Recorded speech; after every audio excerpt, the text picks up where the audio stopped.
Lumding rail ষ্টেচনত কোটি কোটি টকাৰ বাৰ্মি চুপাৰী জব্দ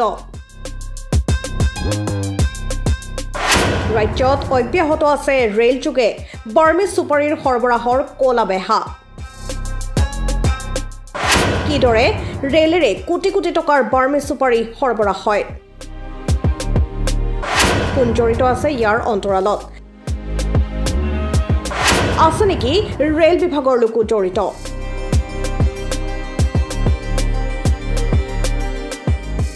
ডিমাপুৰৰ পৰা প্ৰতিদিনেই ৰাজ্যৰ ভিন্ন প্ৰান্তৰ লগতে বহিঃ ৰাজ্যলৈও ৰেলেৰে সৰবৰাহ হৈ আছে বাৰ্মি চুপাৰীৰ কলাবেহা পুনৰ লামডিং ৰেলৱে জংচনত বৃহৎ পৰিমাণৰ বাৰ্মি চুপাৰী জব্দ কৰা হয় বুধবাৰে সন্ধিয়া নামনিমুৱা 15909 অবধ আসাম এক্সপ্ৰেছ ট্ৰেইনৰ ভিপি ডবাৰ পৰা আৰক্ষীয়ে প্ৰায় 250 বস্তাত প্ৰায় 25 টন সন্দেহজনক বাৰ্মি চুপাৰী জব্দ কৰে জব্দ কৰা চুপাৰীখিনিৰ বজাৰ মূল্য প্ৰায় 2 কোটি টকা উল্লেখ্য যে শনিবাৰে লামডিং ৰেল ষ্টেচনত অবধ আসাম এক্সপ্ৰেছ ৰেলৰ ভিপি ডবাৰ পৰা প্ৰায় 29 টন সন্দেহজনক বাৰ্মি চুপাৰী জব্দ কৰিছিল বুধবাৰে পুনৰ লামডিং ৰেল ষ্টেচনত 25 টন সন্দেহজনক বাৰ্মি চুপাৰী জব্দ কৰা হয়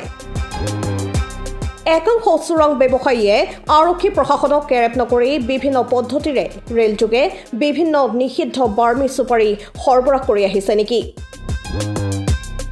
প্ৰশ্ন হয় যে ভাৰতীয় ৰেলত কিদৰে বাৰ্মি চুপাৰী সৰবৰাহ কৰা হয় জানিব পৰা মতে ৰেল আৰক্ষীয়ে এতিয়ালৈকে কোনো লোককে আটক কৰিব পৰা নাই মই লোক পাইলট হয় মই নিবঙাইগড় মই ইয়াত চাৰ্জ ললো লামডিঙৰ পৰা আপটো মই নিবঙাইলৈকে যাম অবধ আসাম এক্সপ্ৰেছ হয় মোৰ গাড়ী ডিপাৰ্চাৰ টাইম হ'ল ইয়াৰ পৰা 17:30 অৰ্থাৎ 5:30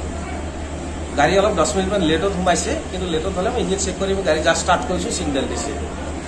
ছিগনেল দিয়াৰ পিছতে মই পিছফালে অনলাইন ছিগনেল দিয়াতে মই দেখা পাওঁ যে ইয়াতে আনলোডিং চলি আছে এই যে আনলোডিং চলি আছে এই আনলোডিংটো কোনো মেমো টেমো নাই আমি নাজানো আমাৰ কোনো ইনফৰমেশ্যন নাই গাড়ী ইনফৰমেশ্যন নাই আমাৰ পাইলটৰ কোনো ইনফৰমেশ্যন নাই উইদাউট ইনফৰমেশ্যন তাৰ মই যেতিয়া ষ্টাৰ্ট কৰিম দেখোঁ যে ইয়াত আনলোডিং হৈ আছে আনলোডিং যেতিয়া হৈছে মই নামি চাব আহিলোঁ নামি চাব আহোঁতে মই সুধিলোঁ যে কিমান টাইম লাগিব কি বস্তু কাৰ বস্তু এইবিলাক কিন্তু পুলিচ এডমিনিষ্ট্ৰেশ্যন পুলিচ প্ৰশাসনে ইয়াত তেওঁলোকে টানিৰে নমাই আছে তাৰপিছত মই জানিব পাৰিলোঁ তেওঁলোকৰ পৰা যে এইবিলাক বাৰ্মিজ চুপাৰী হয় বাৰ্মিজ চুপাৰী এইটো লামডিঙত লোডিং হৈছে কিন্তু কাৰ লোডিং হৈছে কোন ব্যক্তি ক'ত যাব কোনো হেৰি নাই এইটো মোৰ 2 নম্বৰী মাল এতিয়া 2 নম্বৰ মালটো তেওঁলোকে ধৰিছে তেওঁলোকে ধৰি ইয়াত আনলোডিং কৰি আছে কিন্তু ঘটনা আছে এই যে 2 নম্বৰী মাল এই 2 নম্বৰী মালবিলাক যে লোডিং কৰি আছে ৰেল প্ৰশাসনে নাজানে নেকি যে ইমান ডাঙৰ এটা নেক্সাছ চলি আছে কাৰ ছত্ৰছায়াত চলি আছে এইবিলাক এই গাড়ীখন মই আজি এতিয়া ষ্টাৰ্ট কৰিম কিন্তু ষ্টাৰ্ট কৰাৰ পিছত ছিগনেল অলৰেডি মাষ্টৰে ছিগনেল দি থৈছে কিন্তু মাষ্টৰ হয়তো মাষ্টৰো নাজানে মাষ্টৰে জানিলে ছিগনেল নিদিল কাৰণ এতিয়া 5:30 পৰা গাড়ী ষ্টিল নাও আনলোডিং হৈ আছে ইমান টাইম আৰু ইমান টাইম যে আনলোডিং হৈছে কিন্তু পেচেঞ্জাৰখিনি তাৰ কাৰণে হাৰাষ্ট ভুগি আছে নাই কিমান টাইম হ'ল গাড়ীখন ৰখাই ৰাখিছে গাড়ীখন ইয়াত মানে 5:40 পৰা আৰু এতিয়া কেইটা বাজিলে 5:40 পৰা এটা 6:35 হ'ল আৰু কিমান টাইম লাগে মই সেইটো নাজানো এটা লোডিং আনলোডিং হৈ আছে ইয়াতে চাওক এইটো এটা বৃহৎ নেক্সাছ ইয়াত মই নকলেই হ'ব কাৰণ যিটো নেক্সাছ তাত ইনডাইৰেক্টলি